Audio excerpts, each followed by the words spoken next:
Welcome back, dear listener. You've arrived at just the right moment for another quiet journey into the past, told slowly, gently, as evening settles around us.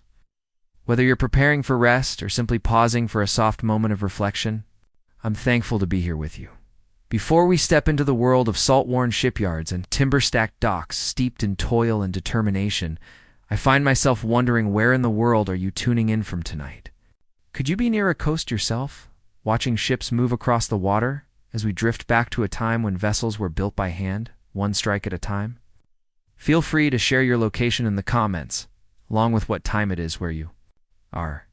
Whether you're ending your day or just starting anew, I'm glad you've joined this shared moment to learn about the often forgotten hands that shaped the great ships of the ancient world. And if you find these stories of maritime labor and quiet perseverance as compelling as I do, consider subscribing so you'll never miss another deep dive into history's most enduring professions. There's something deeply grounding about exploring the physical and mental devotion our ancestors gave to crafts that once supported entire civilizations. These were trades that literally carried empires across oceans. Now, take a deep breath and get comfortable as we go back to a time when building a single ship could take years, when entire towns pulsed to the beat of shipyard hammers, and where knowledge passed from father to son was more than just skill, it was trust. The life of an ancient shipwright was a tireless struggle against time, against tide, and against the raw, unyielding nature of both wood and sea. Dawn brought no gentle awakening, but rather the barked orders of a master and the groan of sore limbs meeting cold earth. Long before sunrise, apprentices were hauling timbers across shipyard grounds, their small hands rubbed raw by coarse ropes. In unforgiving wood, the master shipwrights showed no leniency. A poorly cut joint could earn a sharp rebuke. Dropping a tool might mean missing breakfast.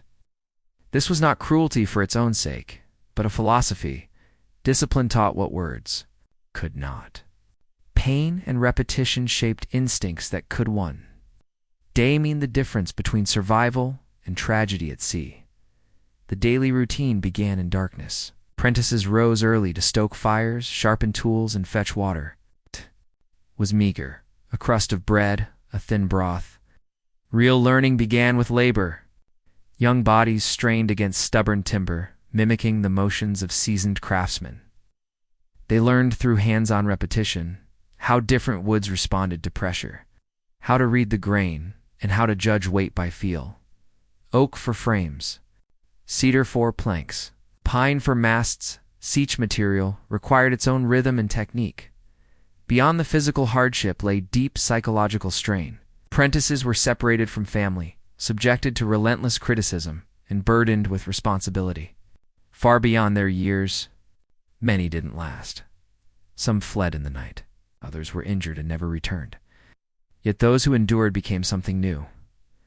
Hands grown, calloused, and sure. Eyes trained to spot imperfections others missed. Bodies hardened to the rigors of dawn to dusk labor. The bond between master and apprentice was paradoxical. Harsh treatment existed alongside a deep investment in the apprentice's growth. A master's legacy lived on in the success of those he trained. Apprentices formed tight-knit communities, their camaraderie born of shared hardship. Theirs was a brotherhood forged in wood, sweat, and silence, new family to replace the one they left behind. From the finished planks of a ship's hull alone, seasoned shipwrights could tell the type of tree by the sound it made when tapped, recognize its origin from the grain's flow, and judge how it might behave under stress simply by feel. This intimate knowledge of wood wasn't just tradition, it was survival. Long before scientific testing or engineering math, this lived expertise often made the difference between a ship that completed its voyage and one lost at sea. These craftsmen carried in their minds a vast and living memory, built over generations, of trial, failure, success, and loss. Some parts of the ship required even deeper skill. The large curved pieces called knees that connected ribs to deck beams needed to be carved from the natural crooks where trunk met branch. Preserving the natural strength of the wood's grain, finding wood shaped just right, was like discovering treasure. Such rare finds were guarded and reserved for the most vital spots, the towering timbers forming the bow and stern known As the stem and stern posts demanded trees of exceptional size and sturdiness, these would bear the full stress of the sea. A flaw in their structure could be fatal. Shipwrights might spend months searching through their stockpiles to find a single timber strong enough for such a critical role. As winter slowly shifted to spring and the timber aged and settled, the shipyard began to awaken with purposeful activity. The wood, now seasoned and sorted, was carefully laid out in anticipation of its role in the master shipwright's grand design. Every piece waited its turn to join the growing body of a new vessel. Apprentices, having studied the grain and texture of different woods for months, now stepped into the next chapter of their training. They learned to carve and join these pieces not just with accuracy, but with an understanding that each timber was part of something greater, a ship that would carry lives across the unpredictable waters of the medieval world. This process wasn't merely technical, it was a sacred bond with nature. These craftsmen didn't see themselves as conquerors of the forest, but as its partners. Together, man and wood would shape something that neither could achieve alone. In their hands, the towering trees of Scottish forests were transformed not just into planks and beams, but into vessels of hope, trade, and exploration. As the framework of the ship began to rise, a new chapter in the story of medieval shipbuilding was about to begin. But bringing this vessel to life would test every bit of the shipwright's precision, patience, and creative spirit. Even as the final planks were secured and the last iron nails hammered in, the work never truly ended. For the master craftsmen and their apprentices, the completion of one ship only marked the start of the next. Yet perhaps no stage of the build required more effort and specialized knowledge than the creation of the ship's rigging. The complex web of ropes, pulleys, and sails that would allow the vessel to dance with the wind. The rope makers who served these shipyards held a distinct place in the maritime world. Their knowledge ran deep, passed from generation to generation. They understood how to twist plant fibers into ropes that could withstand both tension and time. Their workshops, long, narrow buildings stretching hundreds of feet, code with the steady rhythm of the rope walk. Here, raw hemp was spun into the lifelines of ships. Growing the hemp itself required care and patience. Entire farming seasons were dedicated to cultivating this vital material. Farmers tended the plants with practiced hands, their skin darkened by the resins of the stalks. Harvesting had to be timed just right. Hemp cut too early was weak. Too late, and it became brittle. In the rope walk, young apprentices began by combing the raw fibers, a process called hackling, using sharp iron tools that could injure the careless. Their fingers grew hard from friction, their lungs filled with dust that caused coughs, which often lasted a lifetime. But still, they endured. They knew that the strength of their rope could mean survival or disaster for those at sea. Rope making itself was a labor-intensive dance. Teams of workers would walk backward for hundreds of yards, twisting fibers as they moved. At the front was the spinner, responsible for managing the tension and twist, which would determine the rope's strength and elasticity. A single mistake too tight or too loose and the rope might snap when it was needed most. Different ropes served different purposes aboard ship. Standing rigging holding up the masts had to be thick and unyielding, often treated with tar for extra durability against sea spray. Running rigging, which moved with the sails, needed to be flexible yet strong. The master rope maker had to adjust methods and materials accordingly. But the ultimate challenge in rope making came with the ship's main cables, thick cords over a foot wide that took weeks to complete. These began with only the finest hemp, spun into yarns of uniform thickness. Yarns became strands, and strands were twisted into cables. It was a job of rhythm and precision. Workers often sang as they walked, using chants to stay in sync. Veteran rope makers could read the quality of hemp by touch, and even adjust techniques based on the humidity or season. Testing each rope was essential. It wasn't just about strength, it was about lives. Master rope makers developed uncanny instincts. Detecting flaws, no machine could.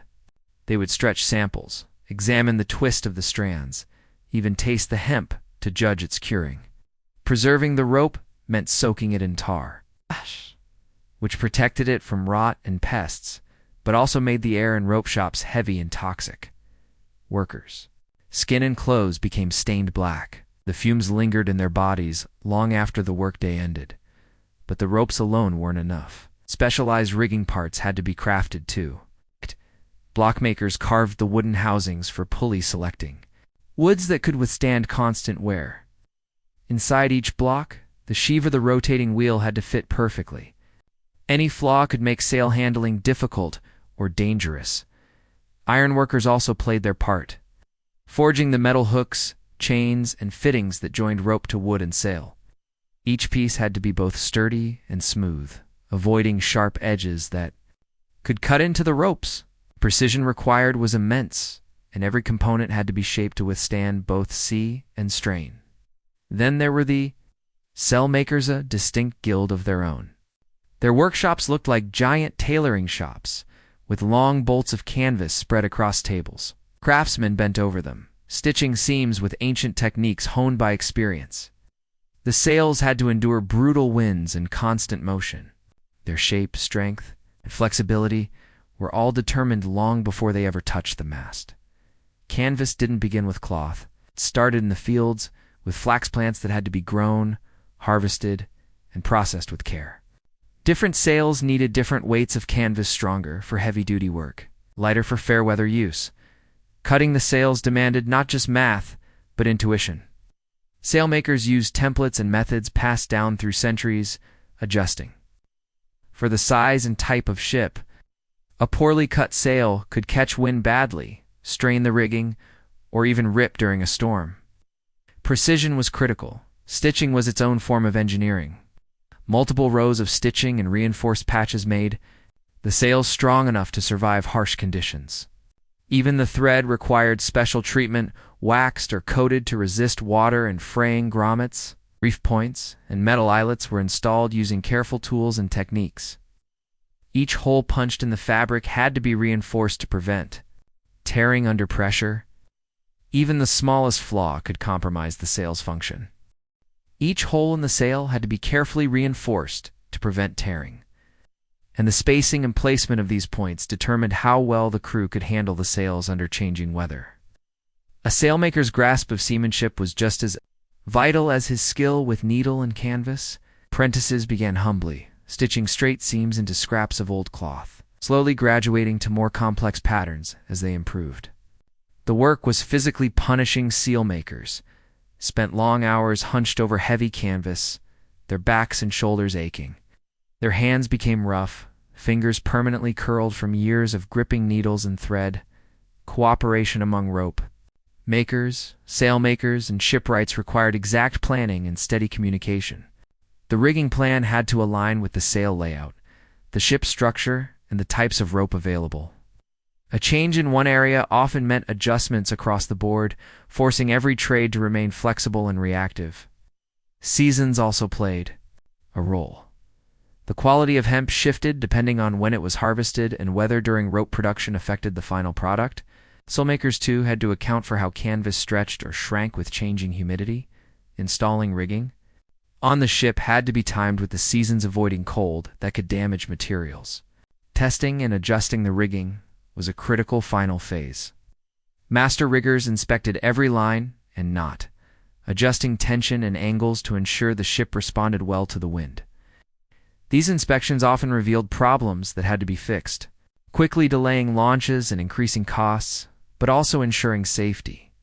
Rigging was more than a technical requirement. It was a major investment. Materials, labor, and time involved made it one of the most expensive parts of shipbuilding. A well-rigged ship could handle rough seas and maximize speed, earning merchants more money over time. Poor rigging meant repairs, delays, or even disaster. Ship owners knew this, and many willingly paid extra for the best. Rigging teams.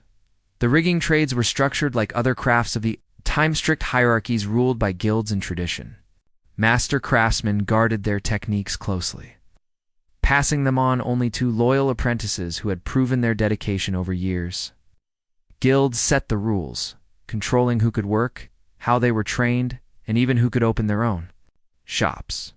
This system created tightly knit communities of skilled labor, whose status was protected by their mastery. The physical cost of rigging work was heavy. Rope makers developed a distinct walk from years of stepping backward along rope walks. Some makers suffered from strained eyes, sore joints, and long-term injuries from repetitive motions. Constant exposure to hemp fibers, tar, and preservatives led to chronic breathing issues and skin problems. Despite this, they worked unmotivated by duty, necessity, pride in their contribution to ships that connected continents, relationships between rigging crews and other shipbuilders could be complicated. A delay in ropes or sails could stall an entire project, creating tension between teams. Competition for high-quality materials was fierce, sometimes leading to conflict. Every element depended on another, and constant compromise was needed. Even after the ship was built, storing and maintaining rigging materials was its own challenge. If not stored properly, hemp would rot or attract pests. Finished rope had to be coiled with care and kept dry. Sails needed to be aired out and cleaned regularly to avoid mildew. Storage facilities were expensive, but essential neglecting them meant ruined materials and lost profit beyond physical skill. Rigging work demanded an understanding of ship design, weather, materials, and even trade. Roots riggers had to anticipate how a ship would behave under stress. This expertise took decades to develop and was rarely written down passed instead from one generation to the next through experience. Improvements to rigging methods came slowly but steadily. Craftsmen experimented with new fibers, refined old techniques, and developed tools that made work more precise. These advances didn't come from books or theory, they grew from hands-on problem-solving. A torn sail in a storm might lead to a better stitch. A snapped rope might inspire a new braid. Training apprentices in these trades required time and patience. Becoming a competent rigger or sailmaker took years. For most of that time, apprentices performed the hardest, most repetitive tasks while quietly learning the deeper skills that would one day make them masters. This training process was long and costly, but essential. Without new apprentices, the industry would collapse. When we consider the scale of labor, knowledge, and coordination behind a single ship's rigging, we begin to grasp just how advanced early shipbuilding truly was. It required not only strength and endurance, but complex systems of management, collaboration, and planning that rival anything in the modern industrial world. Life as a shipwright in the ancient world was a harsh, grinding routine driven by sweat, skill, and relentless labor. Imagine Magnus, a seasoned shipwright, gripping a heavy adze as morning light touched the edge of the harbor. The year was 312 AD. The air smelled of pine resin and sea salt. Another long day was beginning. Magnus had joined the trade at age 7. His father, a fisherman whose boat had been destroyed in a storm, had exchanged him for 3 silver coins and the promise of shelter under Master Theron's roof. Those early years were merciless. Magnus's hands, soft with youth, soon blistered and cracked from rough timber. Fellow apprentices, desperate to avoid punishment themselves, gave him no mercy, stealing his food and sabotaging his tasks. The yard itself was a world of chaos and order. Giant logs of pine, oak, and cedar lay in heaps, each one waiting to be judged for its grain and strength. Master shipwrights, with eyes sharpened by decades, could read the wood like scholars read scrolls. They knew which would bend, which would snap, and which could carry a hull across oceans. Before sunrise each day, Magnus and the others sharpened their tools. The adze, curved and heavy, was their lifeline and their greatest risk. A dull blade could glance off wood and slice skin. Their sharpening stones, worn smooth by generations, sang with the rasp of metal on stone. The rhythm of sharpening echoed through the yard like a sacred ritual. The hierarchy was clear. At the top stood the master shipwright, often a man who had inherited his craft and secrets from his father. He decided every cut, every choice of timber, and held the knowledge that defined the ship's fate. He knew which forests produced the best oak, how it behaved in salt water, and how long it could survive the twisting forces of a storm. Below the master were the journeyman skilled builders who had completed their training but lacked the means to run their own yards. They were the true workforce, measuring, cutting, and assembling with precision. Their work turned the master's vision into reality, and at the bottom, the apprentices.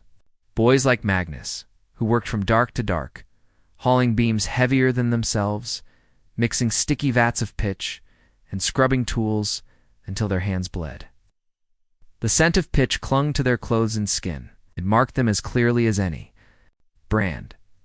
But it was the timber choosing it, curing it, that defined true mastery. That journey began far from the shipyard, deep in the forests.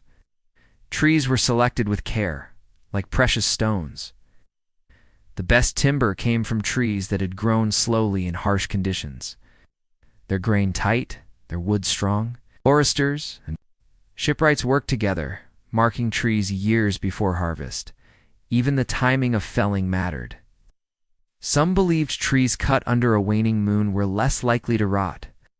The cutting itself was a ceremony with prayers to the forest and careful handling to keep the log from splitting. Once felled, the logs began a journey downriver, floating in great rafts. Log drivers guided them through rapids, knowing that one mistake could destroy a season's worth of work in the shipyard. The logs were dried slowly, too fast, and they split. Too slow, and rot took hold. Masters used secret techniques, burying logs in sand, building sheds to control airflow. It could take years before a log was ready to use. Magnus learned the signs, the feel, the weight, the sound when struck. He knew when wood was ready, and when it still held too much forest inside. Building began with the Kela massive beam that formed the ship's spine. Carved from a single perfect tree, it had to be placed with absolute precision. One error in its alignment would throw off the entire vessel.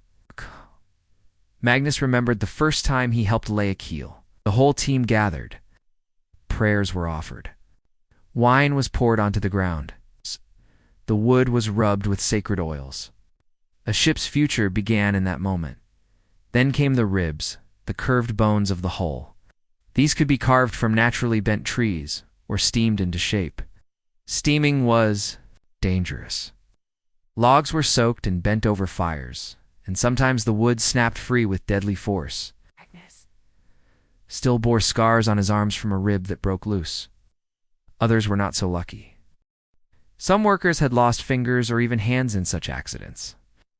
Each rib had to be perfectly fitted to the keel, a task that demanded not just technical knowledge, but an almost intuitive feel for the ship's intended shape.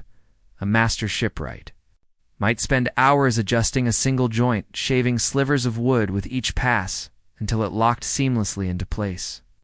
Mistakes were unforgivable. Timber cut too short was useless, a loss of time, material, and pride. Planking the hull brought its own challenges. Every plank had to curve to match the ship's body, a process that blurred the line between engineering and sculpture. The wood was heated, bent gradually into shape, and coaxed to lie flat. Clouds of steam rose above the shipyard, and the creak of timber under pressure filled the air. Workers knew, almost instinctively, how far a plank could be pushed before it snapped, walking the knife edge between success and ruin, joining the planks. Required joinery techniques honed over generations. Mortise and tenon joints, held by wooden pegs through precision-drilled holes, created bonds stronger than the planks themselves. Cutting them demanded blades kept razor-sharp and hands steady enough to work within fractions of a hair's width. Magnus learned early that even two pieces of wood from the same tree could behave differently, depending on how the grain ran. End grain gave strength under pressure. Long grain could bend but also split with little warning. To use each properly was to speak the hidden language of wood. Then came caulking, the fine art of sealing the gaps between planks. It was more than filling spaces. It was the final line between seaworthiness and disaster. Seams with oak mold ropes unraveled into fiber, hammered tightly using tools passed down from master to apprentice. Too little, and the ship would leak. It's too much, and the pressure might force planks apart. Only years of experience taught the right balance. The physical toll was enormous. Magnus saw strong men grow old in half the time. Their backs failed under the strain of lifting beams, their joints swollen from long hours spent kneeling in damp workshops. Their fingers curled into rigid hooks, shaped by their tools as much as by their labor. Fine sawdust hung constantly in the air, inhaled with every breath, damaging lungs and draining strength. Coughing became a shared symptom, so common it was accepted as part of the trade. Eyes suffered too from dim light, flying splinters, and the endless focus required.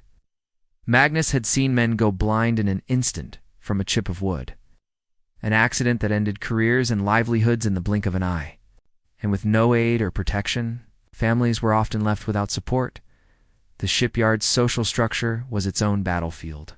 Apprentices were legally bound to their masters, often with no protection against overwork or neglect. Some masters offered careful training and fair treatment. Many did not. For them, apprentices were simply cheap, labor worked hard, taught little, and kept dependent. Rivalries between shipyards were fierce. Techniques were guarded like state secrets, and sabotage wasn't unheard of. Whispers told of apprentices who vanished bodies found floating near the docks. Victims of secrets worth killing for. Economically, the shipwrights' trade was perilous. As nearby forests thinned, shipyards had to seek timber from farther away. The added transport costs ate into thin margins. Smaller yards often compromised on wood quality to stay afloat. Risking their reputations and the safety of their ships, labor conflicts flared frequently. Workers who demanded better pay or safer conditions were blacklisted. Their names circulated, effectively ending their careers. Strikes were broken with hired replacementsmen, desperate enough to accept lower wages and worse terms. The cycle continued. Winter brought its own hardship. Many construction tasks were impossible in cold weather, leaving workers idle for months. Families who'd barely survived summer wages now faced hunger. Many shipwrights sought seasonal labor elsewhere, competing for jobs that paid a fraction of what they were used to. If they could find work at all, danger lurked in every corner. The tools of the trade axes, saws, adzes could maim or kill. With a single mistake, the massive timbers, if improperly secured, could crush a man flat. Workers routinely climbed scaffolding to work on tall holes. One slip meant a fatal fall. Hoisting equipment failed. Rope snapped. Injuries were common. Death was not rare, but nothing terrified a shipyard like fire. Ow. The mix of dry shavings, sticky pitch, and open flame turned every workshop into a tinderbox. Magnus remembered a night when a neighboring yard went up in flames. The fire roared across the water, devouring ships and sheds alike. The screams of trapped workers echoed through the night. The owner, ruined by the loss, took his own life days later. To build a ship was to master a dozen disciplines. Understanding. Wood was just the beginning. Shipwrights had to grasp the principles of naval design, how a hull would behave in calm seas or under the fury of a storm. They had to know metallurgy to craft strong joints from iron. They studied sealants and preservatives, learning what kept rot and barnacles at bay. They even learned to read the weather, for a ship that sailed unprepared into the wrong winds could be a death sentence for its crew. That knowledge was paid for in pain. It came from wrecks studied after disaster, from sailors who returned with horror stories, from ships that vanished, their mistakes never to be known. The apprenticeship system was the only path into the trade, but it was riddled with cruelty. Young boys sold or handed over by desperate families were locked into years of service. Many received little real training. Masters deliberately delayed teaching key skills to extend the term of servitude. Some boys broke under the pressure, physically or mentally. Those who didn't finish their training were cast aside, destined for hard labor and poverty. Even those who succeeded found the future uncertain. Moving from apprentice to journeyman took more than skill. It required connections, resources, and luck. Many stayed under their former masters, earning barely enough to live while trying to save for their own shop. Debts piled up.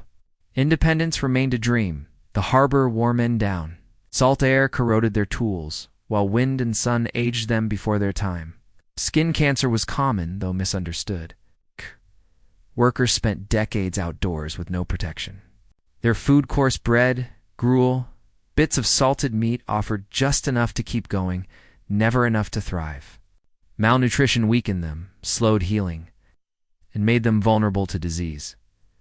Illness swept through shipyards like fire through dry brush.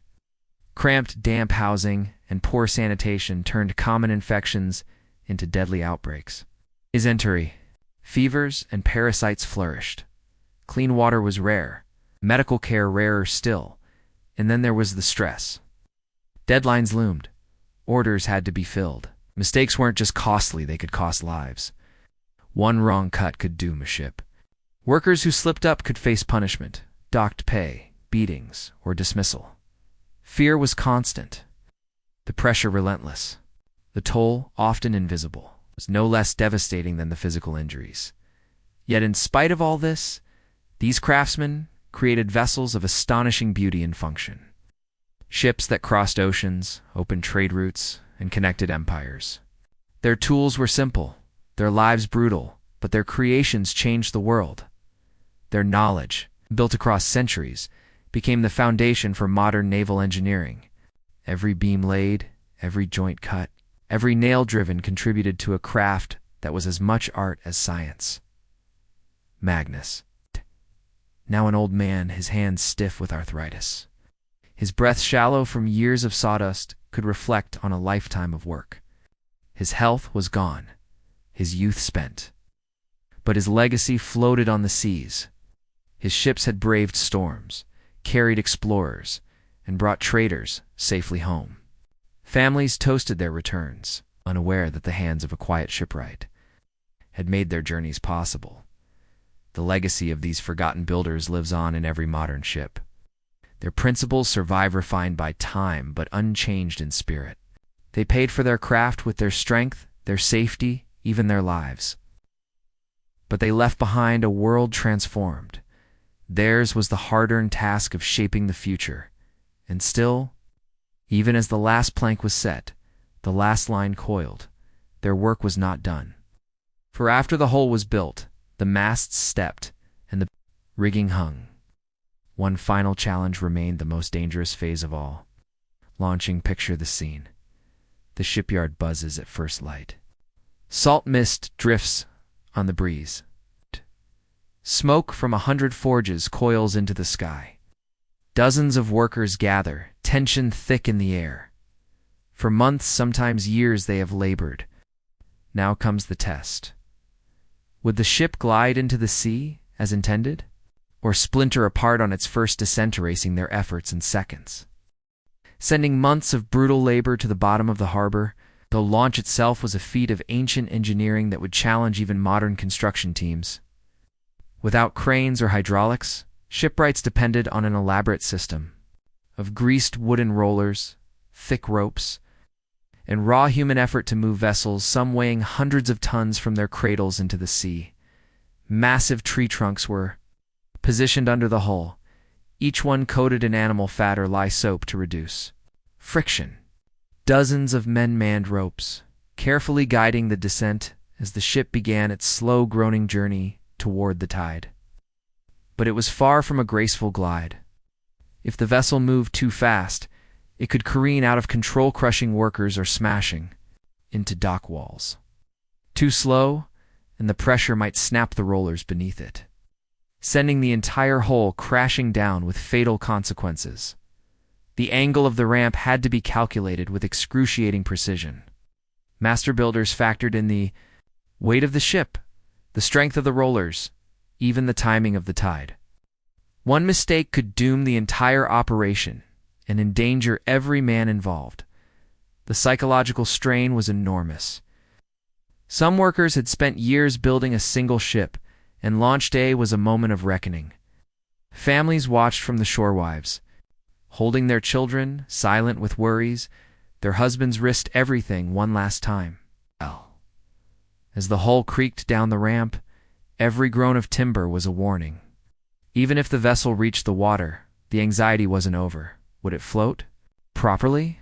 Would it list dangerously? Would hidden gaps allow seawater to rush in and sink it?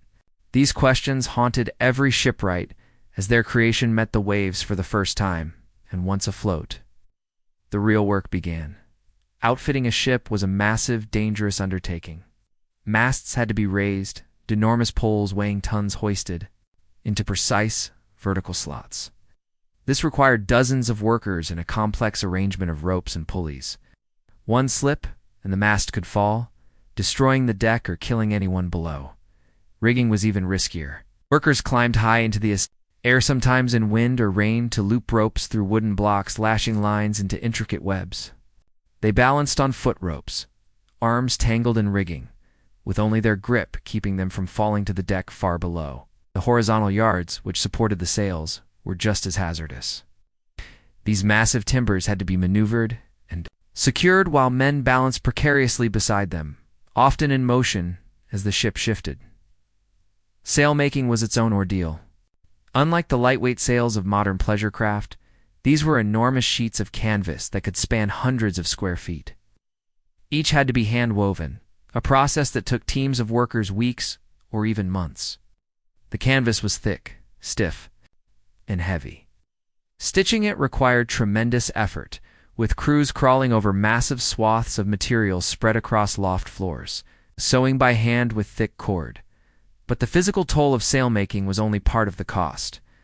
The canvas was treated with chemical star, linseed oil, and other preservatives that saturated the air with fumes. Workers inhaled these day after day, slowly damaging their lungs. Many died young, coughing out the price of durability. Repetitive stress also took its toll. The same sewing motion, repeated for hours on end, left workers with twisted fingers, inflamed joints, and lifelong pain. And installing the sails brought its own risks. Hoisting those enormous cloths up the mast was dangerous, even in calm weather. Wet sails became even heavier, and a sudden gust could turn a loose sail into a deadly whip or an airborne trap. Workers were swept from the rigging, or entangled and crushed before anyone could react. Even the smaller tasks held danger.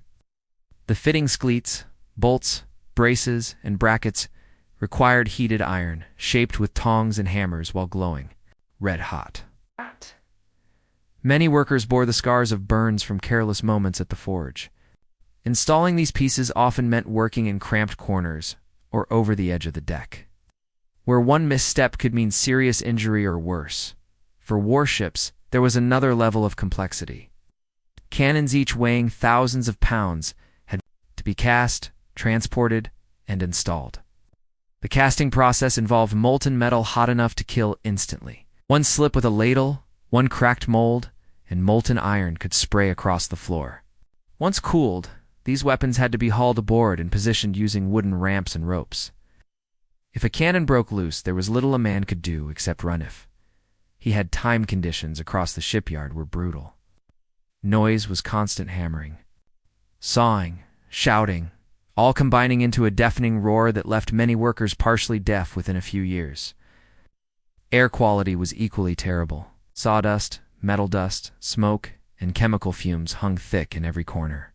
Workers coughed constantly, their lungs coated with particles from wood, iron, and pitch. No safety gear existed, no gloves, no hard hats, no harnesses. Protection came only from experience and instinct. Accidents were not rare, they were expected. Shipyards' rigid hierarchy added more stress. Master craftsmen often jealously guarded their knowledge and drove their apprentices hard.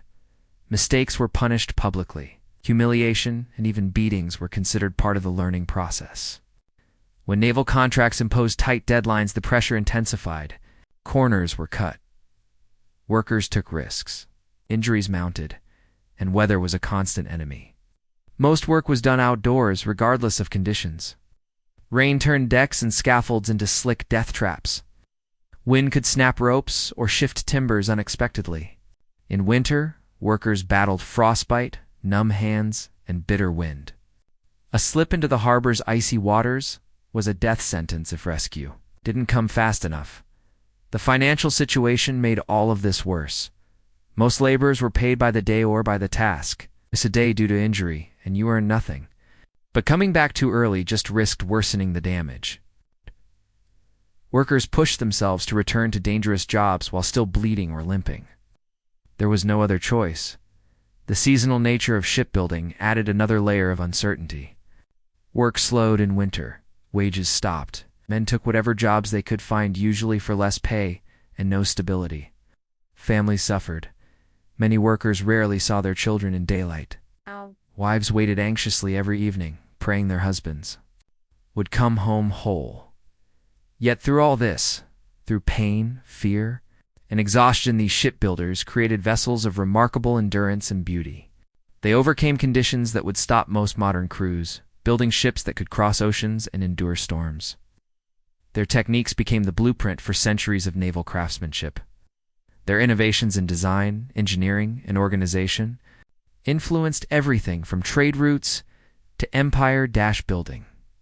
Every plank nailed, every rope knotted, every sail hoisted stood as a testament not just to technical skill, but to human willpower. Their ships opened new worlds, forged connections between cultures, and fought in battles that shaped history. Within each hull lay years of unseen labor, sweat, scars, and sacrifice infused into every curve of wood and sheet of sail. Their legacy lives on, not only in museums or old naval charts, but in every ship that still sails today. These builders laid the groundwork for all future maritime progress. Their organizational systems for large-scale construction shaped modern industry. Their tools evolved into today's equipment. And above all, they proved what could be accomplished when courage met craft. In a world without modern safety nets, they've built masterpieces. Their story is one of endurance, skill, and perseverance. They remain largely nameless, lost to time, but their work changed the world. The art of ancient shipbuilding demanded not just timber and tools, but a staggering array of knowledge. Every cut of wood, every fitted joint, every hammer strike had to be precise. Single mistake could doom an entire crew. The keel came first, a massive oak beam that formed the ship's spine. Selecting it took days. The master shipwright would run his fingers along the grain, searching for hidden flaws. Once placed, it set the tone for everything that followed. Ribs were next each, one steamed, bent, and shaped by hand. Clouds of scalding vapor filled the yard. Workers soaked in sweat and steam, their skin blistered from the heat. They carved, by hand with tools passed down for generations. The curves had to be exact. Any deviation threatened the ship's integrity in a storm. Planking was perhaps the hardest part. Every piece had to be heated, warped into shape, then secured with iron bolt saw before it cooled.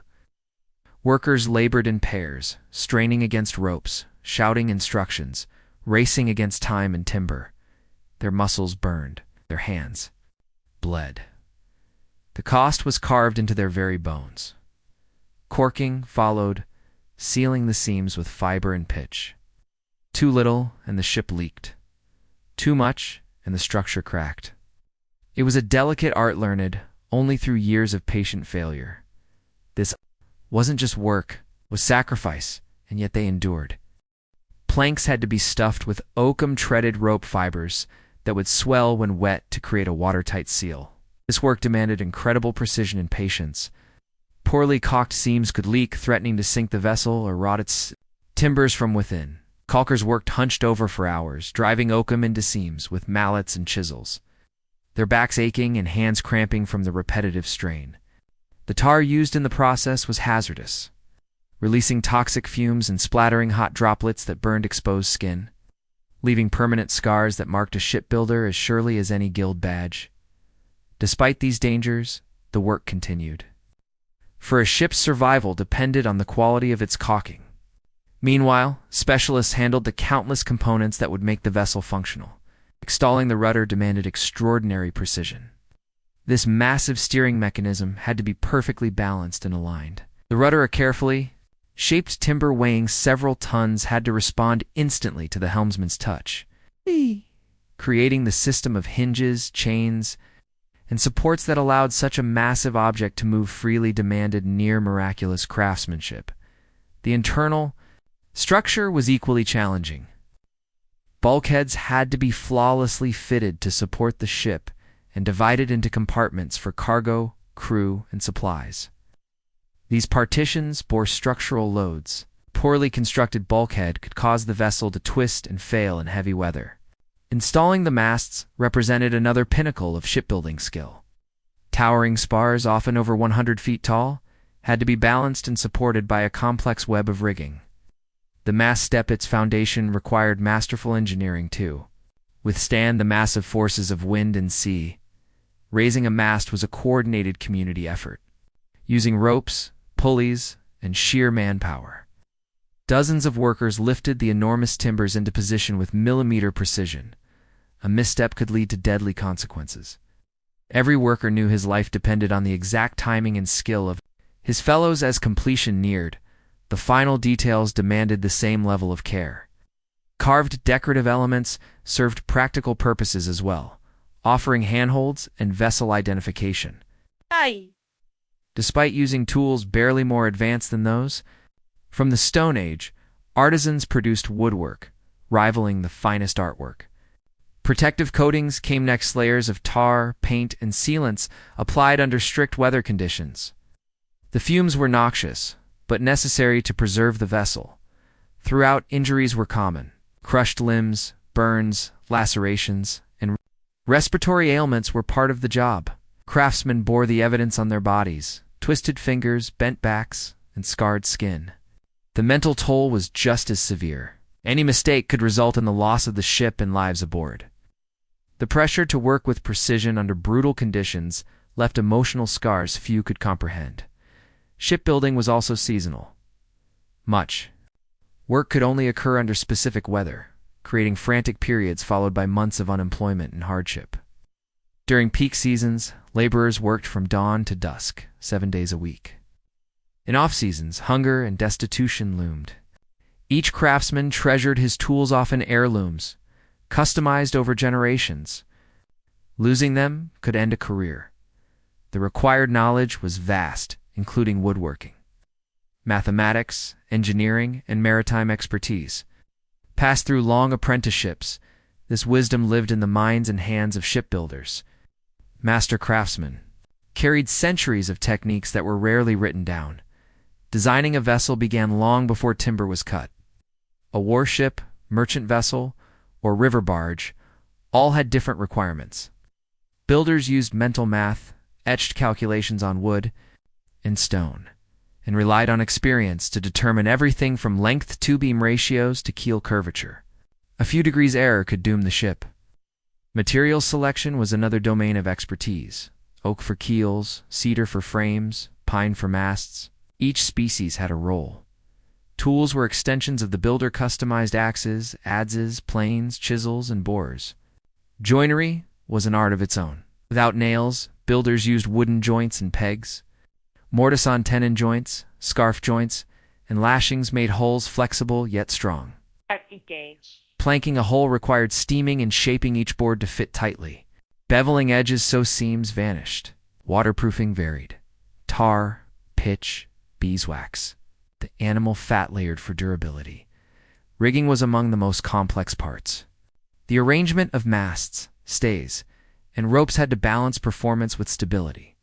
A wrongly positioned mast could rip a ship apart. The shipwright needed to understand dynamic forces from wind and wave as well as static loads.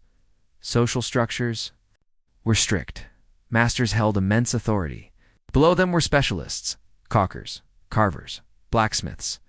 Each guarded their trade secrets. Apprentices began young, doing menial tasks and slowly earning trust.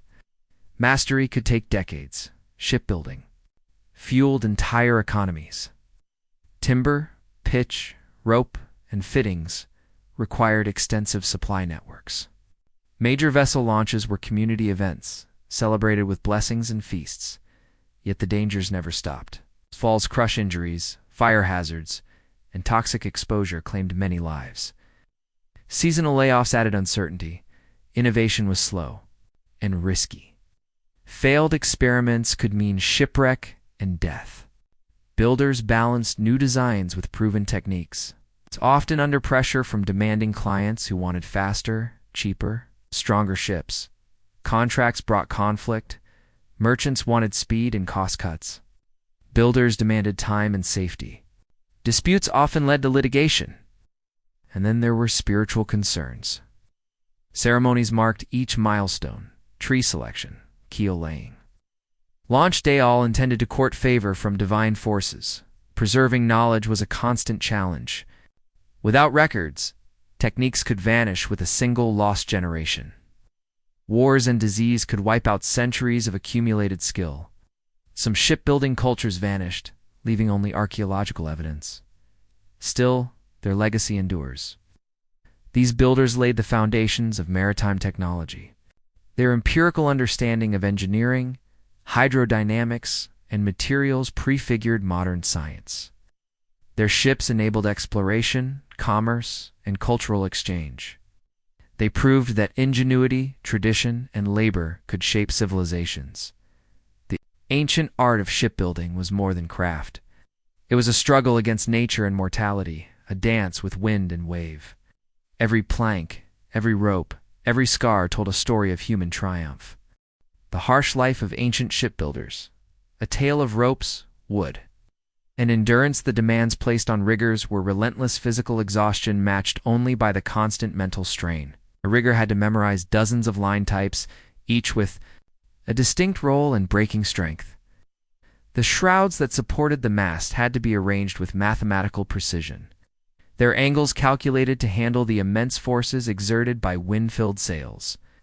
Halyards lifted and lowered the sails with precise tension, while braces managed the massive yards, requiring perfect coordination to avoid catastrophic collisions, where there was a merciless opponent. In winter, frozen fingers fumbled with stiff ropes as icy winds sliced through even the thickest wool. In summer, tar-coated rigging could burn exposed skin in seconds. Rain turned every surface slick. Fog reduced visibility so severely that riggers had to rely on touch alone. Yet deadlines pressed on. Shipowners desperate to launch their vessels urged faster work, often at the cost of safety. Riggers climbed in marginal weather, worked by flickering torchlight, and risked their lives just to meet a schedule. The guild system offered some protection, but defiance came at a cost. Refuse dangerous work too often, and a rigger might be blacklisted. Within the crew, hierarchy ruled. At the top stood the master rigger, whose word was absolute. Journeymen, skilled but not seasoned, filled in the middle. At the bottom were apprentices, young, bruised, and aching, hauling ropes and learning knots through trial, error, and pain. The tools were deceptively simple. A marlin spike, a pointed iron rod, was used constantly for splicing, eventually becoming a natural extension of a rigger's hand. Fids, carved wooden tools, were shaped to fit each rigger's grip. Knives were prized, sharpened to razor precision, and guarded like treasure. Even the rope itself was a miracle of labor. Hemp, the foundation of ancient cordage, had to be grown, harvested, combed, and spun. Rope walks, long paths where fibers were twisted, stretched hundreds of yards, manned by teams walking backwards to spin yarn into rope. The strength of a ship often depended on the strength of this rope, making its creation one of the most vital, if overlooked, arts in maritime life. Different rigging types served different roles. Standing rigging, which supported masts permanently, required the strongest tar-coated ropes. Running rigging needed to glide through pulleys, flex without breaking, and still hold firm under pressure. Each rope, every stay, shroud, and rattlin had unique demands, forming a complex web only the most experienced could master. Rigging followed time-tested traditions. Lower shrouds went up first, anchoring the mast, then others followed. Each line was tensioned precisely using dead-eyes and lanyards, requiring multiple riggers working in unison, guided by hand signals and shouted commands. When the rigging neared completion, tension filled the yard. This was the trial. Years of labor, knowledge, and coordination all hung on a single moment. As the mast took the full strain for the first time, every eye watched for stress, for failure. Success brought relief, but also the beginning of a rope's true life. Rope stretched with use, especially in the first months. Salt water, sun, and changing humidity meant constant adjustment. Ignoring rigging maintenance was not just foolish shit, it was deadly. Entire crews might perish because a ship owner refused to replace deteriorating lines. Rigging work sustained whole communities. Hemp farming, rope spinning, sail making, each played a part. Coastal towns specialized in these trades, passing knowledge from one generation to the next. Skilled riggers were in high demand and often earned well, but prosperity came at a cost. The work aged men fast. Most could not climb aloft past 50. Their bodies worn down by decades of strain. Some guilds offered support for those who aged out, but aid was often meager. And the psychological toll was steep. Mistakes could mean death for the rigger. For a ship, for its crew, superstitions took root. Lucky knots, whispered prayers before climbing, charms against bad weather. These rituals offered comfort, but never safety. Weather delays were constant. Unlike carpentry or smithing, rigging could not proceed in strong winds or heavy rain. Schedules stretched, costs climbed, tempers flared. Apprentices often learned the craft the hard way by risking life and limb. A rope under tension could snap a bone or sever a finger. Many bore scars from their early years, badges of belonging in this perilous brotherhood. Seasonal unemployment was another burden. When winter slowed construction, riggers had to find other work or migrate south. Planning for the future was nearly impossible. As ships grew larger and more complex, so did their rigging. What once took a few men now demanded whole teams. Precision became more vital. The stakes rose ever higher. Yet, one misstep could doom an expedition. Yet despite these hardships, the riggers' legacy endured. Their tools, techniques, and understanding of forces and tensions still inform modern yacht rigging and tall ship restoration. The lessons they learned, often paid for in blood, became the foundation of seafaring civilization in the pre-dawn light. Shipbuilders stirred from short rest. Their bodies, bent and aching, rose to face another day among timbers and ropes. These craftsmen, both warriors and prisoners of their trade, held the fate of nations in their calloused hands. Some, like Marcus of Rome, found their mastery made them valuably entrapped. Forbidden from leaving or speaking freely, their knowledge became both gift and prison.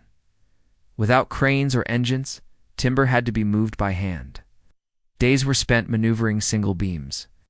Carpenters squeezed into narrow gaps to shape holes, often in brutal positions for hours. The noise of the yard sawing, hammering, shouting was deafening. Coordination was key. A single misstep could be fatal. Wood selection was a sacred science. Master builders knew which trees grew on slopes ideal for flexible ribs, which heartwood resisted rot, which grain patterns could endure storms. Timber was often used green, still wet from felling. Shipbuilders had to predict how it would shrink, bend, and shift over years. Misjudging this could cause the ship to tear itself. Apart steam-bending planks required blistering heat. Workers risked burns, forcing scalding timber into curves. Most bore permanent scars. Joints had to be hand-cut to near perfection. Fractions of inches mattered. A loose joint could mean disaster. Caulking the hole to seal it required craftsmen. To hang over ship sides, hammering oakum into seams, dangerous, painstaking work. Falls were common, sometimes fatal. Yet this sealing was the difference between life and death at sea. Sailmakers worked with canvas on a massive scale, stitching sails strong enough for ocean storms, but light enough to catch wind. They were part tailor, part engineer. Rope makers spun hemp endlessly, walking backwards for hours. The cords they created tied the entire vessel together. Rigging required shipbuilders to become climbers and sailors. Masts swayed even in calm weather. Every rope had to be placed exactly. Failure meant disaster in heavy seas. Blacksmiths forged massive anchors and tiny fittings by hand, working in heat few could endure. Their efforts supported every other trade in the yard. Economic cycles hit. Hard shipbuilders flourished during war, and trade booms, but fell into poverty when peace returned. Many died poor, their crafts forgotten outside the guild walls. Testing ships involved brutal trials, overloads, rough seas, stress tests. Failure could cost lives or lead to prosecution. Royal commissions carried even more weight. A master builder could be executed for a faulty vessel. Hierarchy was strict. Masters carried prestige but crushing responsibility. Journeymen were skilled but lacked power. Apprentices endured years of backbreaking labor, often never rising. Masters taught slowly, guarding secrets, fearing competition, foreign contracts, added risks in known materials, language barriers, unfamiliar techniques. Misunderstandings could be deadly. Weather never paused. Rain, wind, heat all interfered with construction.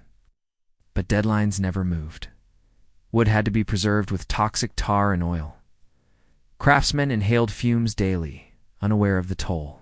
Our tools Where precious dull blades ruined days of work, keeping them sharp was constant labor. Supply chains spanned kingdoms, timber from far forests, metal from distant mines, labor from rival states. Communication failures caused chaos, but work had to go on. Fire was the greatest fear. A single spark could erase months of effort, yet fire was essential for bending wood, forging iron, sealing seams. Risk was part of the craft. The launch of a new vessel was both triumph and terror. If it floated and held, celebration followed. If it failed, careers and lives could be lost. Yet through it all, their legacy endured. In Venice, Genoa, the Baltic shipyards buzzed with mastery that seemed almost mystical. Timber whispered its secrets to these men. They carved wood that bent with waves, not against them. The guilds were rigid yet preserved wisdom across centuries. When one builder traveled abroad, he carried a tradition older than empire. There, knowledge solved problems modern engineers still study. Watertight seals from pine tar and oakum, hulls shaped for strength and speed, rudder systems that steered across oceans. They made global trade possible. The ships they built carried spice, silk, wine, and wheat. But more importantly, they carried people and ideas. Explorers sailed their ships into the unknown. Columbus, da Gama, Magellan relied on centuries of quiet innovation. Shipbuilders had already solved the storms they would face. Their craft transformed society. Trade reshaped economies. Ports became cities. Ideas moved with